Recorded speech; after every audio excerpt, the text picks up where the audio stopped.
Tobias Harris led the way with 37 for the Sixers yesterday. They took a Game 1 win over the Wizards, 125-118. Joel Embiid added 30. Sixers a 1-0 lead in that series. We showed you the drama at the Garden last night, tied at 105.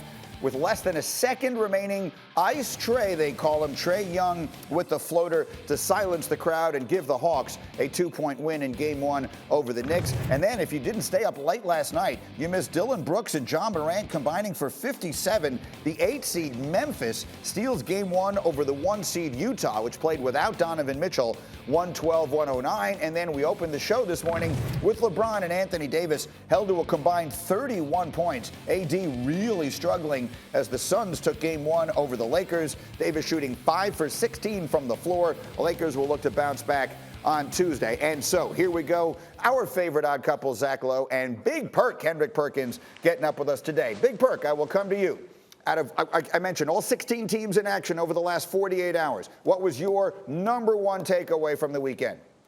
Well, Greeny, it had to be the Memphis Grizzlies, right? Just think about it. This team went into Utah, one of the hardest places to play in, and get a win. Utah beat people by 10 plus or more during the regular season. This young core is resilient.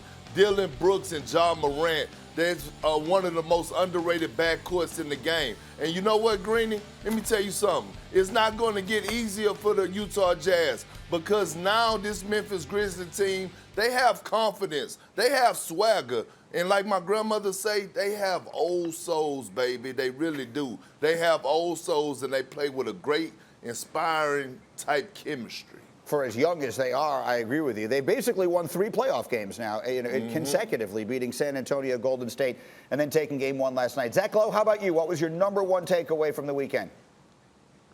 Well, I can't speak to the age of anybody's soul, but number one would be the West looks wide open. If you had to pick a winner to win the West right now, who would it be? The Lakers are down, the Clippers are down, the Mavericks are up, the Grizzlies are up, the Suns look like a juggernaut, and some of the young kids in their first playoff games, Dillon Brooks, Ja Morant, Devin Booker, Trae Young, welcome to the stage. They look ready, baby. It was a really good weekend in a lot of different ways. All right, I like that. Let me stay with you a second, Zach. We opened the show today with the Lakers. Anthony Davis, a minus 18 in the game yesterday.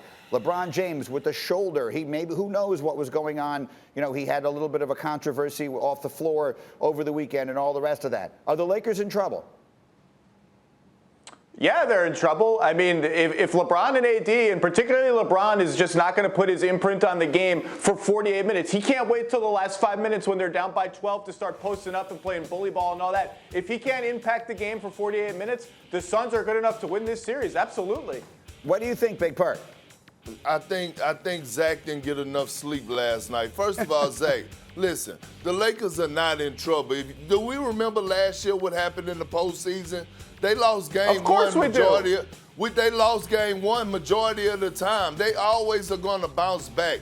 Anthony Davis is not going to have that type of performance that he had yesterday. I was very upset with him. He acted like he was allergic to the paint. He didn't get to the free throw line, settling for jumpers. But we know that he's going to bounce back with those Shaq, Wilt Chamberlain type numbers. And I'm just disappointed that you had the audacity to come on here today and say that the Lakers are in trouble. Here we go. Here we go. I expect better out of you. And for you to come on here to say that early this morning, is just disturbing to me. I picked the Lakers in 6. I'm sticking with the Lakers in 6 because I don't believe in changing your prediction after every game. I agree they will bounce back and play better. I'm just saying, if LeBron, because of his ankle, can't be LeBron, yes, the Suns have a chance to win this series. No one wants to think for some reason that they have a chance. If LeBron's in that stage, they do. And I do agree they will bounce back, and AD will probably put up 35 and 15. I expect the Lakers to win Game 2. All right, again, we mentioned earlier, our analytics, our BPI now favors the Suns. Las Vegas still favors the Lakers. Super quickly, Big Perk, out of the 16 teams you saw this weekend, who looks like the NBA champ? Just who do you think? We've seen them each play one game. Granted, it is a tiny sample size. Who looks like the champion right now? Big Perk.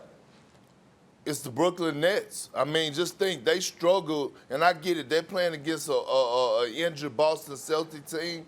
But the fact of the matter is that I never thought I would say the Brooklyn Nets will win that game on defense. Granted, they only scored 104 points, but they held the Celtics to 93 points, I believe it was. So I'm looking at this Brooklyn Nets team, and I believe that Kyrie Irving and Kevin Durant and James Harden all combined for like 80-something points. That's crazy.